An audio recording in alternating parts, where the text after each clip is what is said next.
Halo semuanya, saya Esmi Maulida. Jadi di era digital saat ini, data dan informasi adalah aset yang sangat berharga. Tapi, tahu nggak sih, seiring berkembangnya teknologi, ancaman terhadap data kita juga makin kompleks? Nah, di video kali ini, aku bakal jelaskan ringkasan materi keamanan informasi secara menyeluruh. Mulai dari konsep dasar, sampai cara kita melindungi data di masa depan. Simak terus ya. Pertama, mari kita bahas fondasinya dulu.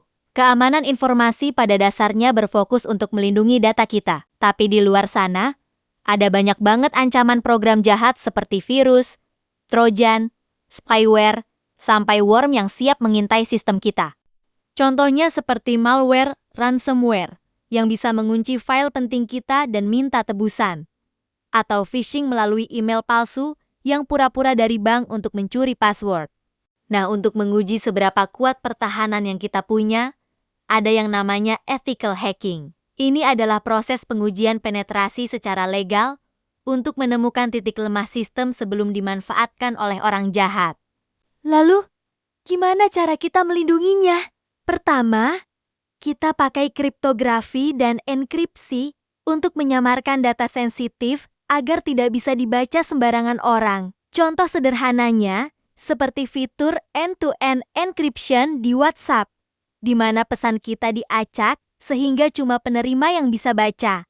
Tapi ingat, pengamanan itu nggak cuma di data digital aja, tapi juga mencakup keamanan fisik seperti memasang CCTV dan akses kartu di ruang server, serta pengamanan sistem operasi. Kalau ditarik ke skala yang lebih luas, pengamanan jaringan seperti pemasangan firewall dan VPN, serta pengamanan web dan mail server, jadi benteng utama supaya data nggak gampang dibobol. Dalam praktiknya, para ahli keamanan mengandalkan berbagai security tools seperti Wireshark untuk menganalisis lalu lintas jaringan.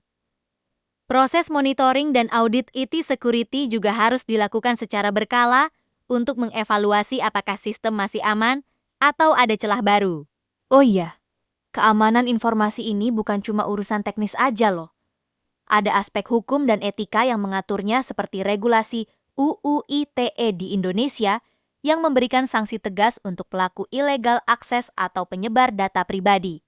Terakhir, menyambut tren teknologi masa depan seperti perangkat seluler, IoT, dan sistem otonom, tantangan keamanannya tentu makin besar.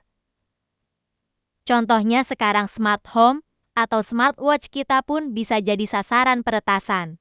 Makanya, kita wajib punya yang namanya contingency planning atau rencana cadangan.